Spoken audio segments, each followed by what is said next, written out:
제목을 다 같이 읽도록 하겠습니다. 시작. 오늘 본문의 시편 기자는 하나님의 뜻을 전하면서 이스라엘 백성들을 향한 비밀을 공개한다고 합니다.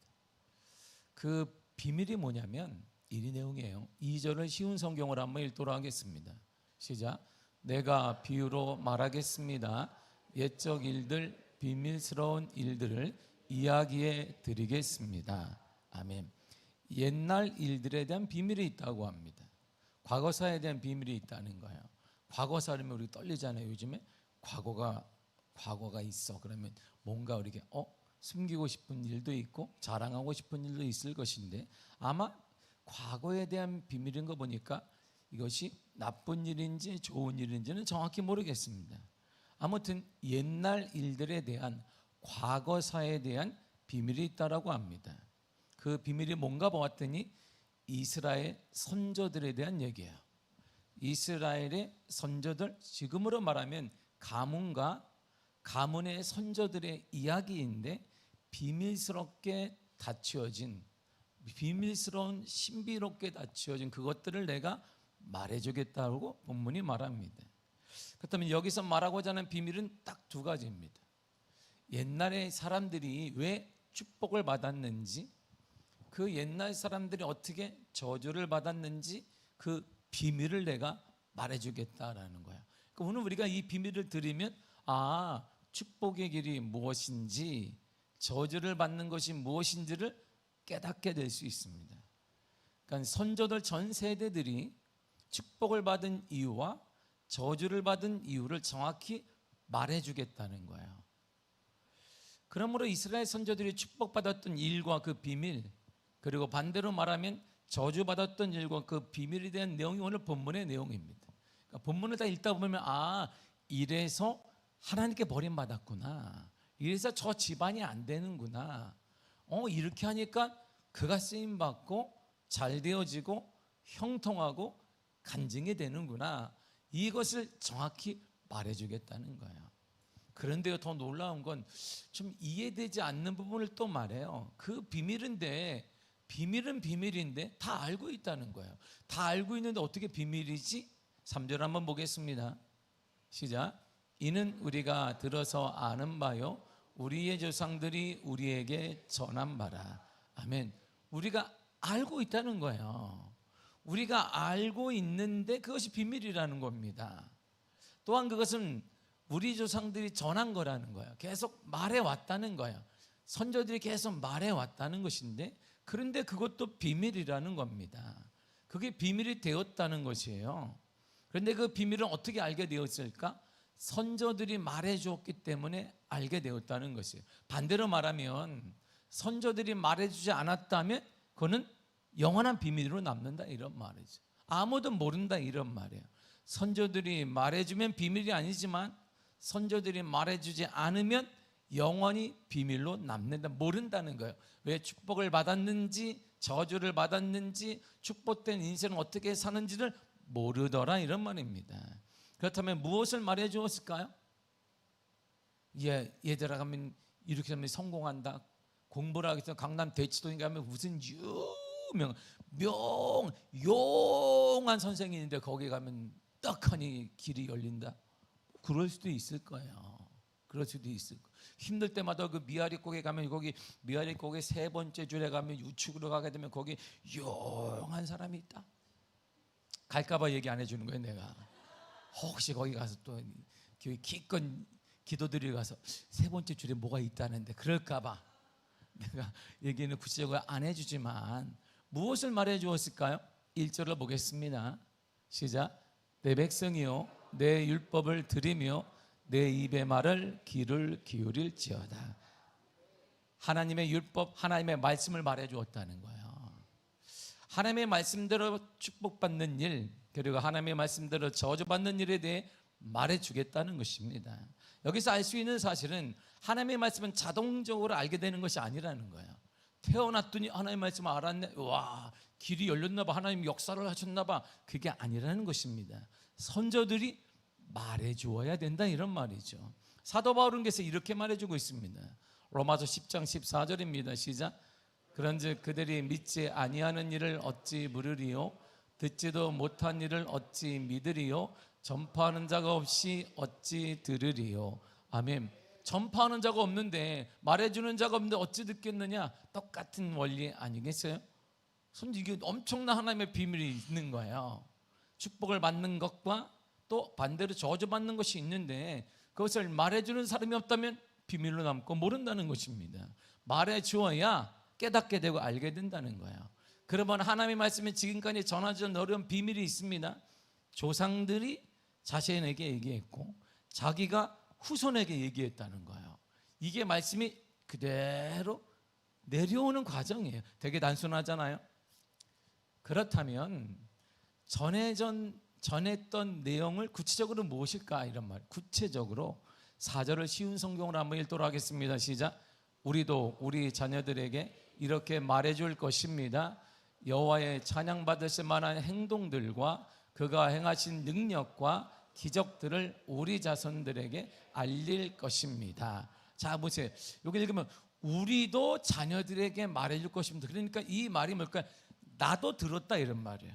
나도 선조들에게 들었는데 우리도 우리 자녀들에게, 후손들에게 세 가지를 말해주겠다는 거예요. 첫째가 뭐냐면 여호와의 찬양받으실 만한 행동, 두 번째가 행하신 능력, 세 번째가 기적들을 말해주겠다는 것입니다.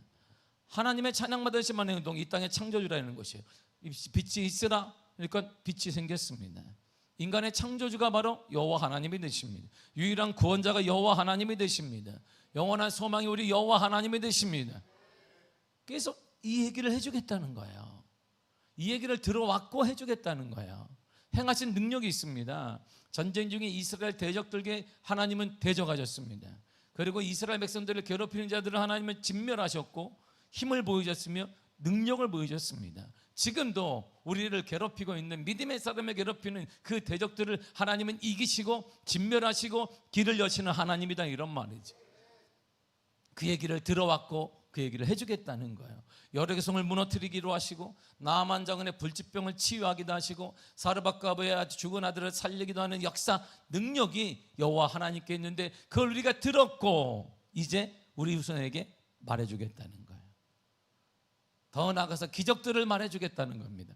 홍해 바다를 가르셔서 건너게 하시고 낮에는 구름 기둥으로 밤에는 불 기둥으로, 낮에는 햇빛이 너무나 쨍하기 때문에 구름 기둥을 만들어서 그늘로 하나님이 보호하시고, 낮에는 사막에 영하로 뚝 떨어지니까 추울까 봐 불 기둥을 지어서 따뜻하게 인도하시고, 사막에서 반석을 딱 줬더니 물이 나게 하시고, 사막에 강을 내게 하시고, 만나를 내리시며 메추라기를 내신 그 하나님의 능력, 기적, 그것을 말해주겠다는 거야.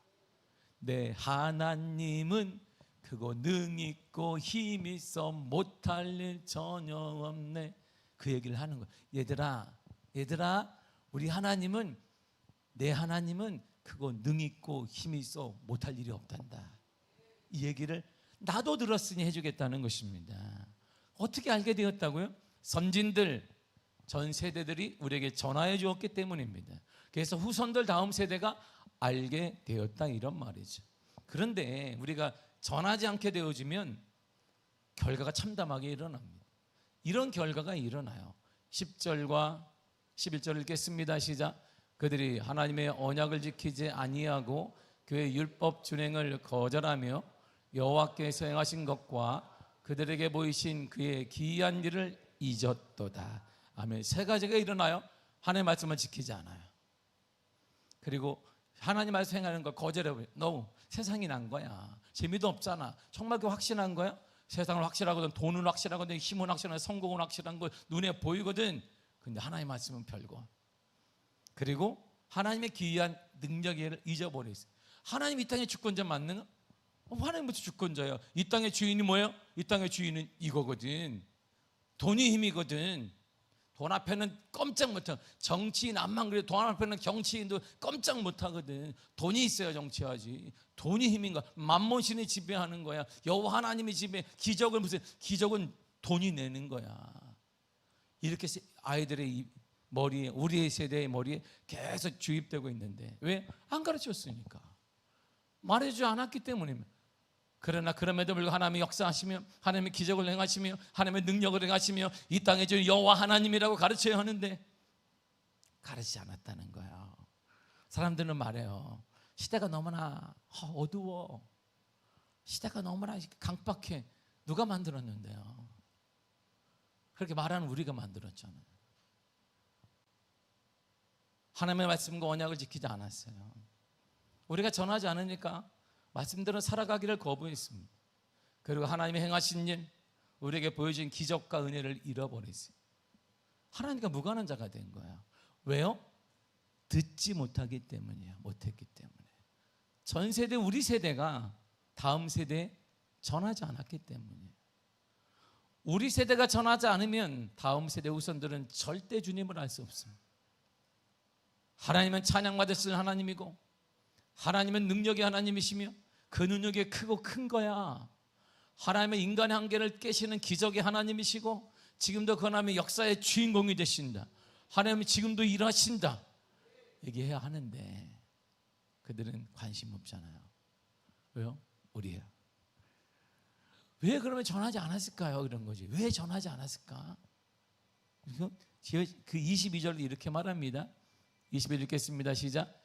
이는 하나님을 믿지 아니하며 그의 구원을 의지하지 아니함 때문이로다. 아멘. 하나님을 믿지 않았기 때문이야. 하나님 믿지 않았다. 하나님을 믿지 않았다. 이러면 하나님을 믿지 않았다. 하나님을 믿지 않았기 때문에 이런 일이 일어나게 되었다. 이런 말입니다. 하나님을 믿지 않았다. 이런 말이에요. 하나님 믿지 않았으니까 당연히 이럴 수밖에 없는 거예요. 여러분, 하나님은 그들이 믿지 않았습니다. 하나님께서 구원하신다는 것을 믿지 않았습니다. 지금도 하나님께서 충분히 구원할 수 있는데 믿지 않으면 전하지 않게 되는 것입니다. 하나님을 믿지 않았어요. 하나님이 땅의 구원자 되시며 가정의 구원자 되시며 역사의 주인공이 되시며 하나님의 역사의 주인공이 되시며 믿지 않았습니다. 이처럼 하나님에 대한 믿음이 없으면 전하지 못하게 돼요. 하나님께서 영육의 구원자라는 믿음이 없으면 절대 전하지 못합니다. 그러므로 지금 우리 세대는 믿음 없는 세대예요. 우리 세대가 믿음 없는 세대인 것입니다.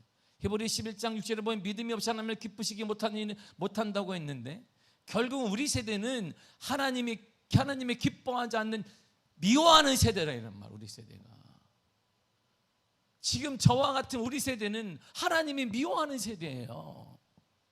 하나님의 칭찬받는 세대가 아닙니다. 우리가 전하지 않았기 때문에 믿음이 없이는 기뻐하지 않는데 믿음이 없으니까 말하지 않는 것입니다. 믿음보다 확실한 게 가장 중요하다고 말해야 하는데 전하지 못하게 되니까 하나님 우리를 기뻐할까? 그러니까 우리 세대에 기적이 일어나지 않는 거예요. 역사가 일어나지 않는 것입니다. 하나님의 능력이 나타나지 않는 것입니다. 길이 열려지게 되고 사막에 길이 나타나게 되고 여러 성이 무너지게 홍해 바다가 갈라지게 되고 야이로 딸이 살려나게 되고 이런 치유의 은혜와 역사가 일어나지 않는 것은 우리 세대를 하나님 미워하기 때문이에요. 그래서 다음 세대의 부흥이 일어나려면 다음 세대가 문제가 아니라 이런 말이에요. 우리 세대가 살아야 합니다. 우리가 살아야 우리가 전할 수 있는 거예요. 우리가 살아야 그들을 살릴 수 있는 것입니다. 내가 죽었는데 누굴 살리겠어요?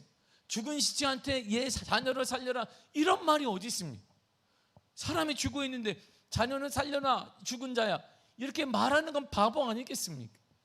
우리 세대 영적으로 죽어버렸어요. 하나님이 미워하는 세대에 우리는 지금 우리의 가장 큰 숙제는 다음 세대의 부흥을 위해 해결은 이게 아니라 이런 말입니다. 우리 세대의 문제가 해결되어야 합니다. 우리가 살아야 한단 말입니다. 우리가 살아야 돼요. 살아나기를 축복합니다. 우리가 죽은 자로 살아나야 돼요. 다 같이 고백하겠습니다. 주님 우리를 살려주시옵소서. 주님 우리를 살려주세요. 여러분 이게 우리의 기도여야 됩니다. 벌써 다음 세대가 뭐가 문제가 있어요? 우리가 죽었는데 죽은 자의 소리가 들리십니까? 무덤에 가면 막 들려요. 이렇게 병원에 가야지. 그럼 이 사람은 정신병이지. 안 들려. 다음 세대가 안 들려. 우리의 말이 왜? 내가 죽었는데 잔소리 받게 되지 않는 것입니다. 살아야 살릴 수 있는 거예요.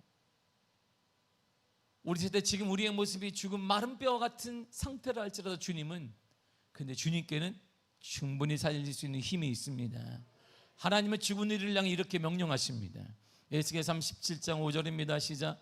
주 여호와께서 이 뼈들에게 이같이 말씀하시기를 내가 생기를 너희에게 들어가게 하리니 너희가 살아나리라. 아멘. 우리가 마른 뼈와 같잖아요. 괜찮아요.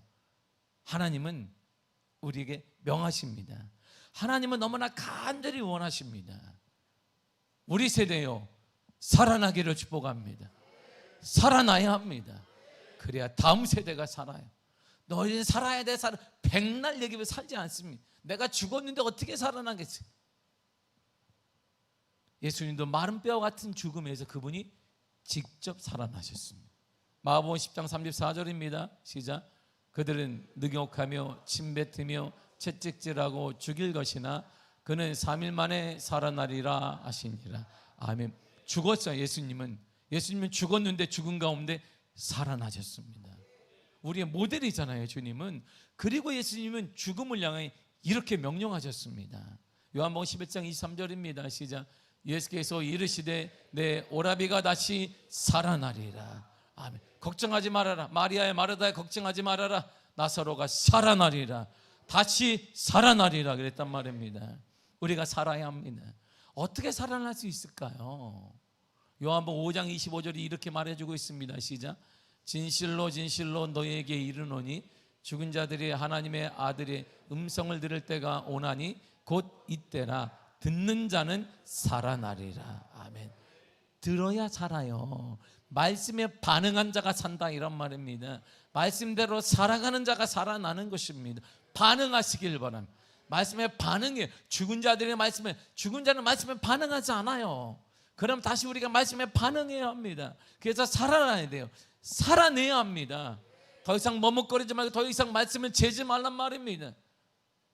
이익이 일거니 여건이 말씀 앞에 재지 말란 말이에요. 잔머리 굴리면 되지 않는다 이런 말입니다. 머뭇거리지도 말란 말입니다. 말씀이 하라 하면 하는 것입니다.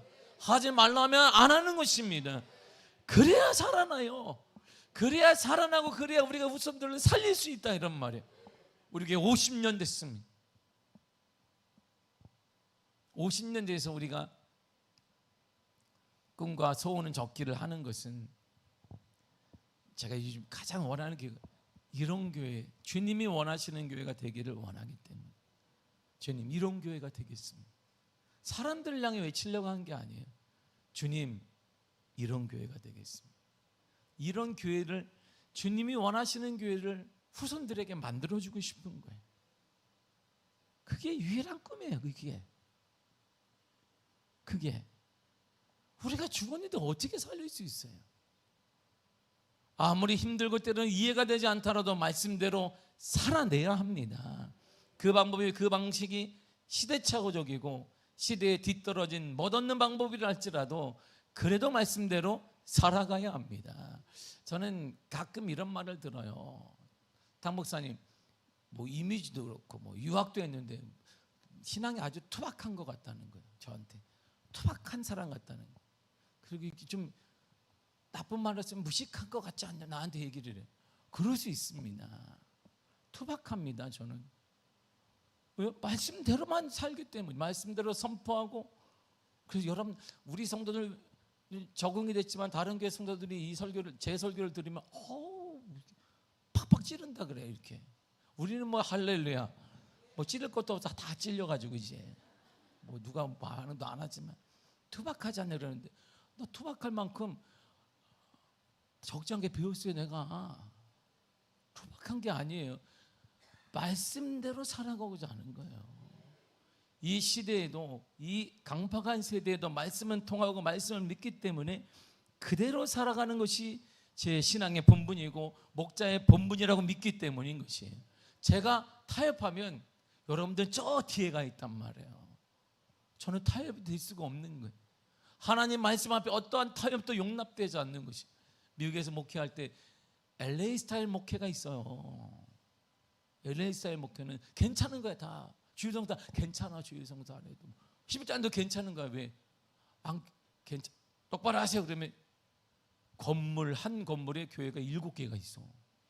내가 LA 갔더니 어머나 한 건물이 거기에 7개가 있어요. 한 층에 2개도 있고. 내가 어머, 그 교회 쇼핑이네 이거. 그 여기서 책망 받으면 이쪽으로 옮긴단 말이에요.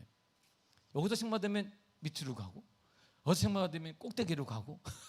그러니까 말을 안 쓸 건데 복음을 전할 수 없는 거예요. 그래서 괜찮아요. 괜찮아. 짐 나르기 필요한데 괜찮아 목사 제가 해드릴게요. 짐도 탁 날라주고. 차가 필요한데 괜찮은 내 차가 내가 다 해주고. 때로는 택시기사인 것 같기도 하고 포토 같기도 하고 그거 다 해. 그리고 그런 말씀을 못 전해요. 왜?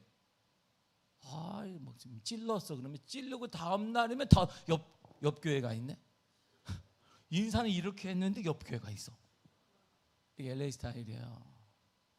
한인 목회를 제가 12년간 하면서, 그래서 저는 한인 목회를 하면서 제 신앙이 더 투박해진 거예요. 복음 외에는 없다. 그래서 저는 한인 목회도 이렇게 했습니다. 지금처럼 똑같이 했어요. 새벽 기도에 무릎 꿇고 해라. 다. 그리고 교회가 부흥됐습니다. 제 방식이 투박하다고요? 그래도 상관없습니다. 저는 그것 때문에 누가 뭐라고 해도 상관없습니다. 주의 말씀이면 충분하기 때문에. 내가 인기를 먹고 사는 사람도 아니고 연예인도 아니기 때문에 괜찮습니다. 하등 저는 흔들리지 않습니다. 주의 말씀이 제게는 1순위이기 때문이에요. 사랑하는 성도 여러분, 말씀대로 살아내고 말씀대로 살아가야 됩니다. 우리가 믿음의 사람에 대한 믿음과 기적과 은혜를 전하지 못하는 결과는 정말 참혹하단 말이에요. 21절에 보면 하나님이 진노하셨다라고 했고, 더욱더 하나님이 이렇게 말씀하셨습니다. 진노를 이렇게 하리라. 31절을 쉬운 성경을 읽도록 하겠습니다. 시작. 하나님께서 그들에게 분노하셨습니다. 하나님은 그들 가운데서 건장한 자들을 죽이셨고 이스라엘의 청년들을 치셨습니다. 아멘. 분노하셨습니다. 건강한 자들을 하나님이 죽이셨습니다. 이 땅에가 자랑하는 자들, 이 땅에가 명예를 자랑하고 성공을 자랑하고 물질을 자랑하는 자들을 하나님이 죽이셨습니다. 그리고 다음 세대를 죽이셨습니다. 지금 한국교회처럼 다음 세대, 청년 세대, 중고등부 세대, 초등부 세대를 하나님이 마르게 하셨다, 이런 말입니다. 우리가 전하지 않으면 다음 세대가 이런 모습이 되는 것이에요. 하나님의 명령을 어기고도 이들은 당당합니다. 지키지 않아도 괜찮습니다. 그래서 하나님은 우리들에게 명령하시는 거예요. 다음 세대가 저와 여러분들이 하나님이 명령하십니다. 5절과 6절을 읽겠습니다. 시작. 여호와께서 증거를 야곱에게 세우시며 법도를 이스라엘에게 정하시고 우리 조상들에게 명령하사 그들의 자손에게 알리라 하셨으니 이는 그들로 후대 곧 태어날 자손에게 이를 알게 하고 그들은 일어나 그들의 자손에게 일러서. 아멘. 이스라엘에게 세우신 법, 율법, 말씀을 자손들에게 알리라고 주님이 명령하셨습니다. 이것이 하나님의 뜻입니다. 어떤 자손, 후대, 곧 태어날 자녀들, 후대들, 후손들에게, 다음 세대에게 전하라, 이런 말입니다. 그 후손들, 다음 세대 자녀들에게 반드시 알리라고 하셨습니다. 현재 우리 다음 세대는 우리 세대가 전하지 않은 결과물이에요. 결과물. 그러므로 다음 세대를 보면 우리는 회개해야 합니다. 눈물을 흘리며 우리가 기도해야 되는 것입니다. 하나님은 유일한 창조주가 되십니다. 예수 그리스도는 영원한 유일한 구원자가 되십니다. 하나님은 믿음의 사람들의 대적자를 하나님이 제거하시고 진멸하시는 힘과 능력의 여호와가 되십니다. 하나님은 홍해 바다를 가르시고 하나님은 열의 성을 무너뜨리시며 하나님은 만나를 내리시고 하나님은 지금도 매춘하기를 주시며 낮에는 구름 기둥은 밤에는 불 기둥으로 지금도 인도하시는 여호와 하나님이 되십니다. 우리가 믿는다면 그걸 말하고 전해줘야 돼요. 그러므로 신앙 믿음은 전수되어야 됩니다. 신앙 전수의 가장 큰 목적을 오늘 본문이 이렇게 얘기해요. 7절을 읽겠습니다. 시작. 그들로 그들의 소망을 하나님께 두며 하나님께서 행하신 일을 잊지 아니하고 오직 그의 계명을 지켜서. 아멘. 신앙 전수는 3가지의 큰 목적이 있습니다. 하나님께 소망을 두며 살게 하고 하나님의 행하신 일을 잊지 않게 하며 말씀을 지키게 하는 것입니다. 그 중에 첫 번째가 뭘까요? 소망을 하나님께 두는 거예요. 여러분, 학력에 두는 거 아닙니다. 물질에 두는 거 아닙니다. 성공에 두는 거 아닙니다. 세상 사람이 다 하고 있는 것입니다. 그걸 교회에서까지 뭘 배우러 왔었습니까? 그거 배우러 왔습니까? 그리스도의 죽음이 그것밖에 되지 않습니까? 아닙니다. 우리의 모든 소망을 하나님께 두는 것입니다. 인생의 주인이신 하나님께 소망을 두고 살아가게 하는 것이 신앙 전수의 가장 큰 목적인 것입니다. 판단의 기준, 성공의 기준은 하나님께 두고 살아가는 것입니다. 여호와의 친밀함이 여호와를 경외하는 자에게 있다라고 했습니다. 하나님과 친밀함을 유지하는 것입니다. 가치관이 변화되는 것입니다. 하나님과 함께하는 자는 성공한 것입니다. 하나님과 함께하는 자는 길을 열어주실 것입니다. 하나님과 함께하는 길이 열리게 될 것입니다. 우린 그걸 믿습니다. 두 번째로 하나님께서 행하신 일을 잊지 않게 하는 것입니다. 우리의 소망 되시는 것을 잊지 않기 위해 하나님께서는 조상들에게 역사에 함께 하셨고 행하신 일들을 잊지 말라고 하셨습니다. 하나님께서 우리를 사랑하셔서 예수 그리스도를 이 땅에 보내주신 것은 잊지 말라는 것입니다. 예수만이 소망인 것을 잊지 말라. 더 나아가 하나님의 계명 율법 말씀을 지키며 살라는 것입니다. 그래서 어떤 현실이 온다 할지라도 하나님의 말씀을 지켜내며 살도록 우리는 전해야 되는 것입니다. 이 세 가지 목적 중에 가장 앞선 목적이 뭐냐? 소망을 하나님께 두는 거야. 우리의 소망은 여호와 하나님께 있습니다. 하나님께 소망을 두는 것입니다. 3주 전에 제 큰 고모님이 하나님의 부르심을 받았어요. 우리 아이들에게 큰 고모 할머니인데 제가 장례를 인도했습니다. 26년 전에 제가 담임 목사로 있을 때 그분은 제가 섬기는 교회 성도이자 권사였습니다. 그리고 개척교회 목사인 아버지로 인해 제가 중학교를 중퇴하고 있었을 때 제가 꿈을 막 얘기했어요. 나는요 이렇게 목사님이 될 거야. 얘기하면 그 큰 고모님이 저한테 딱 눈을 부라리며 이렇게 얘기했습니다. 정신 차려 임마. 공장에 나가서 돈 벌어. 늘 저한테 얘기해. 상처를 받았지만 그 말을 들으면 저희 아버지는 슬픈 얼굴로 기색만 보였고 저도 아무 말도 못했어요. 현실이 뻔한 거잖아요. 비나우스 사는데 무슨 꿈이 어디 있겠어요. 그때나 지금이나 제게는 아버지의 모습이 선합니다. 늘 가끔 답답한 일을 제가 만나면 제 지갑에 아버지 영정사진이 작은 게 있어요. 이걸 봐요. 참 못난 사람. 제가 가끔 봅니다. 그분은 제게 신앙이 무엇인지 삶으로 정확하게 선명하게 보여요. 그래서 제가 투박할 수밖에 없는 거예요. 제가 어릴 때 먹을 것이 없어 배고팠습니다. 가난한 가정 사정 때문에 뻔히 알고 있어서 그 배고픔을 어릴 때보다 말을 못하는 거예요. 나올 데가 없으니까. 중학교 1학년을 마치고 등록금을 내지 못해 학교를 자퇴했을 때도 대학교 1학년은 하나님의 은혜 가운데 들어가고 1학년을 딱 마친 다음에 영양실조로 인해 폐결핵 3기 이런 진단을 받고 각혈을 막 피를 토하고 있는데도 아버지는 늘 같은 모습으로 지하교회에 앉아서 기도하고 찬양을 하고 있었어요. 저는 어릴 때부터 그 뒷모습을 지금도 선해요. 앉아서 보았습니다. 무능한 아버지. 참. 아니 아들은 지금 각혈하고 있는데 고기를 사주는 것도 아니고 무능한 아버지. 아들은 지금 중학교 1학년을 마치고 학교를 자퇴했는데 갈 데도 없는데 그걸 보면 위로하는 게 아니라 계속 기도만 해요. 그 뒷모습을 제가 어릴 때부터 항상 봐왔어요. 그런 아버지는 제게 신앙이 무엇이 너무 선명한 흔적을 남겨줬어요. 그래서 저는 누가 신앙이 투박하다고 해도 괜찮은 거예요. 내가 배운 신앙은 그거기 때문에 정말 그 모습이 눈에 선합니다. 가끔 제가 이 교회에 혼자서 앉아있을 때 아버지의 찬양 소리가 막 들리는 것 같아요. 이렇게 저 높은 곳을 향하여 날마다 나아감 이 찬양을 매번 부르는 거예요. 내가 배고픈데 아들이 중1 때 자퇴했다니까 등록금 못 내서 아들이 각혈을 하고 있다니까 영양실조로 인해. 근데 이 찬양을 항상 하는 거예요. 그건 저는 뒤에서 보고 있어요. 그곳은 빛과 사랑이 언제나 넘치. 이 찬양을 매번 들었어요. 참 무능한 아버지의 찬양을 뒤에서 보았습니다.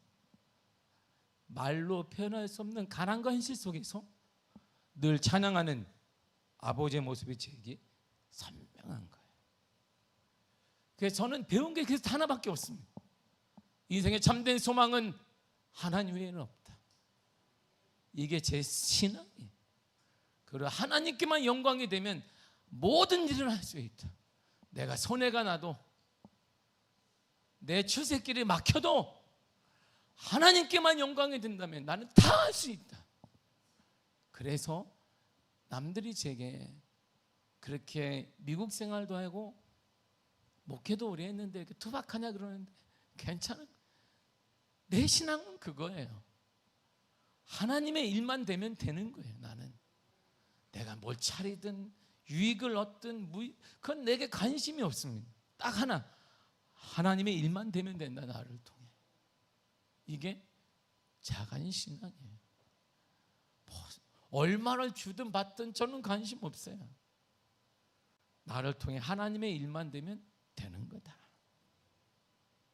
그리고 참된 소망은 하나님에 없는 거야. 그래서 저는 담대해서요. 그래서 담대한 거예요. 재정이 없어도 담대하고 하나님의 일은 계속 돼요. 우리 교회는 이 감격과 은혜가 너무 커서 자녀들이 이렇게 말할 수밖에 없고, 사랑하는 제 양이 여러분들에게도 전 이렇게 말할 수밖에 없는 거예요. 내 신앙이 그거예요. 그 외에는 제가 알지는 못하기 때문입니다. 인생의 소망은 하나님께 있습니다. 인생의 소망은 여호와 하나님께 있습니다. 여러분들의 가정의 소망은 여호와 하나님께 있고, 기업도 여호와 하나님이 이루시며 우리 자녀들의 미래도 여호와 하나님이 열어주실 것입니다. 여호와 하나님만이 가능해요. 사사기의 역사를 반복하면 안 됩니다. 사사기에는 말씀 교육이 잘 이루어지지 않았어요. 하나님의 말씀 교육이 실패했습니다. 다음 세대에게 역사 교육을 하지 않았습니다. 역사는 히스토리인데 그의 이야기, 하나님의 이야기를 말해주지 않았습니다. 가나안 원주민들을 쫓아내지 못했습니다. 그래서 이방 문화와 세상 문화를 우리가 간지간치 살게 되었습니다. 그들과 혼인 맺고 이방 시대를 받아 섬겼습니다. 그래서 혼합 종교가 일어나게 된 거예요. 지방 자치를 통한 지파 간의 연합과 통합이 되지 않았습니다. 하나됨이 실패한 것입니다. 강력한 리더십이 부재했습니다. 리더십 승계가 안 된 거예요. 그리고 가장 중요한 제사, 예배가 제대로 드리지 않았습니다. 예배를 소홀히 여겼습니다. 하나님은 신앙의 전술을 가장 중요하게 여기십니다. 아브라함에서 이삭에게, 이삭에서 야곱에게, 야곱에서 요셉으로, 요셉에서 모세에게, 모세에게서 여호수아로, 여호수아에서 사무엘에게, 사무엘에게서 다윗에게, 다윗의 신앙이 솔로몬에게, 그리고 후에 예수 그리스도에게 그대로 전해졌습니다. 우리의 신앙이 다음 세대 전세되고 발전하고 성숙해 가기를 주님은 원하시고 계십니다. 사랑하는 성도 여러분, 다음 세대는 문제 있는 세대가 아니에요. 다음 세대는 우리가 섬겨야 될 세대이고, 이들은 우리 세대의 꽃이 될 것입니다. 우리의 청년들은, 우리의 중고등부 학생들은, 우리의 유초등부 아이들은 이 시대의 꽃을 만들어줘야 합니다. 그러기에 우리가 할 일이 있습니다. 주님은 우리에게 원하시는 게 있는 거예요. 다음 세대가 아닌 하나님을 깊이 사랑하시기를 바랍니다. 하나님을 깊이 사랑하는 세대가 되기를 바랍니다. 신명기 6장 6절에 이렇게 말해주고 있습니다. 시작. 오늘 내가 내게 명하는 이 말씀을 너는 마음에 새기고. 아멘. 먼저 하나님을 사랑하십시오. 먼저 하나님을 말씀을 사랑하시기를 바랍니다. 말씀을 실천하시기를 바랍니다. 이 말씀대로 살아내야 합니다. 우리가 살아내야 돼요. 그리고 우리가 먼저 회개해야 됩니다. 더 회개하고 또 회개하고 철저히 회개해야 합니다. 그리고 더 나아가서 말씀을 삶 속에서 실천해내야 돼요. 신명기 6장 7절은 쉬운 성경을 읽겠습니다. 시작. 여러분 자녀에게도 가르쳐 주세요. 집에 앉았을 때나 걸어갈 때, 자리에 누울 때나 일어날 때 언제든지 그것을 가르쳐 주시오. 아멘. 여러분, 특정한 시기에만 가르치라는 게 아닙니다. 언제나, 아무 때나, 만날 때, 모든 순간에 뭘 가르치라? 하나님 말씀을 말해주라는 거예요. 그러기 위해서는 이것은 정확히 말하면 우리 언어를 말하는 게 아니라 삶을 말하는 거예요. 삶을 보여주라는 거예요. 말씀대로 사는 삶을 보여주라. 자녀들이 집에서도 보고 사업할 때도 보고 교회에서도 보고 우리 엄마 아빠의 모습을 통해 하나님 말씀대로 살아가는 모습을 보여주라는 것이지, 말로 가르치는 잔소리를 하라는 게 아니라 이런 말입니다. 우리 아빠는 다 똑같네. 삶 속에 갈 때, 직장 생활할 때는, 친구를 만날 때 아빠가 동행할 때, 식당에 갈 때나 교회 생활할 때나 아빠가 똑같아. 이걸 보여주라는 것입니다. 하나님의 말씀이 삶의 일부가 되도록 가르치라는 것입니다. 하나님은 참으로 좋은 분으로, 하나님은, 우리는 그 하나님을 믿습니다. 우리는 신실한 하나님을 믿습니다. 하나님이 이런 분이에요. 신명기 6장 23절입니다. 시작. 우리 조상들에게 맹세하신 땅을 우리에게 주어 들어가게 하시리고 우리를 거기서 인도하여 내시고. 아멘. 맹세하신 땅, 그 약속을 반드시 이루시는 분이시고 그 약속을 이루시기에 우리를 인도하시는 분이에요. 여러분들 인도하여 주실 것입니다. 하나님의 은혜로 인도하여 주실 것이, 여러분의 사업장을, 여러분들의 자녀를, 여러분들의 가정을, 여러분들의 삶 하나님이 인도하여 주실 것입니다. 뭐대로? 약속에 따라 인도하신단 말. 환경에 따라 인도하는 거 아닙니다. 경제 상황에 따라, 정치 환경에 따라 인도받는 거 아닙니다. 우리는 경제와 상관없이 하나님의 약속에 따라 인도받을 것입니다. 우리 교회는 경제상에 상관없이 하나님의 약속에 따라 부흥 역사가 일어날 것입니다. 크게 부흥될 것입니다. 역사가 나타날 것입니다. 그분을 이제 보여줘야 돼요. 우리가 할 일은 전하는 거지, 말해주는 거야. 그분을 말해라. 이것이 저와 여러분들이 해야 될 일입니다. 이것이 살아있는 자의 특징이고, 우리가 그렇게 전하게 되면 우리 다음 세대가 살아나게 될 것이에요. 우리 다음 세대를 살리기 위해 첫 번째로 할 일은 내가 살아나는 것입니다. 여러분들이 믿음으로 살아나기를 바라고 하나님을 깊이 사랑하는 삶으로 보여지기를 간절히 축복합니다. 기도하겠습니다.